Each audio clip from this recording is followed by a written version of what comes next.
Hello, my name is Oscar Magnuson. And I'm Jasper Davis. And this is ATV News. Here's what's going on at the Drive. Attention all students taking an AP exam this year. Coach Stevenson and Miss Hartenstein will be conducting AP readiness checks in the library on Tuesday the 17th and Thursday the 19th. Please check your email or ask your teacher when your designated time to come to the library is, and bring the device that you will be using to take your AP test with.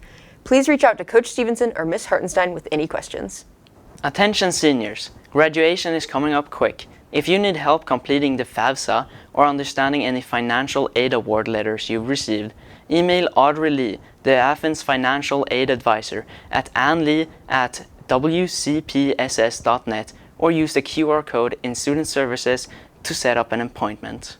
Hey Jags, HOSA is sponsoring Peeps for Peeps. Buy a bag of candy to be sent to a friend during third period on Friday, April the 10th after we get back from spring break. Proceeds from sales will benefit our own Student Services Student Needs Pantry. These will go on sale the week of March 23rd during lunch, and the cost is $3. Bring a smile to a friend or your boo while also helping out your school community. I guess I'd probably have to say traveling. I like to travel. Yeah, it's my favorite. Well, I already do yoga for the teachers after school on Wednesdays. I would like to expand that for students, but I'm trying to figure out like the logistics of that. Probably Madame Curie, because she's kind of a big deal. She's also I could parler en français with her. That would be wonderful.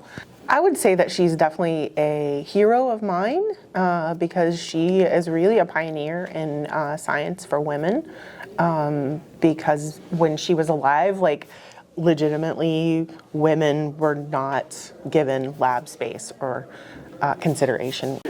Definitely at the beach, but also I like to go to France. I like to chill in France. I don't think I could live there.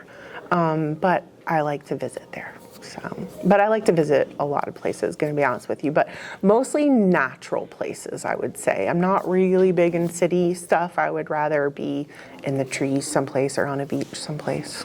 I guess I would have to go with chemistry because it's a central science, and you can, I don't know, it's a pretty big umbrella. You can accidentally work into different areas of science through chemistry since it's the central science, so I would go with that. Do you have any classes in the 2700s?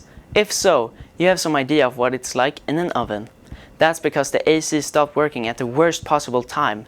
Max Reen has the sweltering story. Sweltering heat, empty classrooms, and the ACT delayed. On March 6th, the AC in the math hallway broke down, right before consecutive days of record-breaking March temperatures. As the heat outside rose, classrooms reached temperatures of more than 80 degrees. Students and teachers were baking. It's been pretty uncomfortable just sitting in class while it's like 80 degrees in there. But for the whole week, we've just been going outside and stuff, so it hasn't really affected me much, but it's really bad. Due to the building's strong insulation, sunlight turned classrooms into ovens. Science teacher Mrs. Wilkins' classroom receives sunlight all day long, heating up her room to 78 degrees, while outside, it was only 76 degrees. It has made it a little hard to teach because I'm thinking about how hot I am. I've heard a lot of students say it makes them very sleepy, so they're having trouble staying awake in class. I have seen more students sleeping in class than normal. And some have said that it is a little hard to focus with the heat as hot as it has been. Assistant Principal Mrs. Wiggins is coordinating the fix alongside WCPS maintenance staff such as the AFM. And that person is familiar with our building. They will come and check it out. But that's how we get the ball rolling. They check it out and then they troubleshoot from there. In the meantime, even with the fans running hard, math teacher Mr. Flory's classroom continued to bake as the afternoon brought temperatures up to 84 degrees. Some days we're sweating in here while we're doing math or while we're building for Project Invent.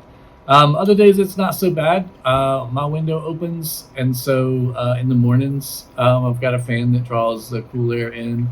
But definitely by the afternoon, the past couple of days we've been utilizing other classrooms that do have AC. Mr. Flory decided to move his fourth period class up the hall to Mrs. Harrell's room, where the AC was running strong. Workers got the AC working temporarily, which let Mr. Flory host a review session for an upcoming calculus test in his own classroom. However, the AC failed again the next day, and exactly when the AC will be fixed is unknown. That is a great million-dollar question. I hope sooner rather than later. I can't tell you exactly, right? Because it depends on what's wrong, and they don't tell me exactly what's wrong. But they do prioritize getting the AC back on quickly because, you have to have certain temperatures for life and safety. Right now, though, the northern cold front, which caused snow in neighboring counties, brings chilly weather, turning on the heating until the end of March. This allowed classes like Mr. Flory's to return to their rooms comfortably. I'm Max Reen for ATV News.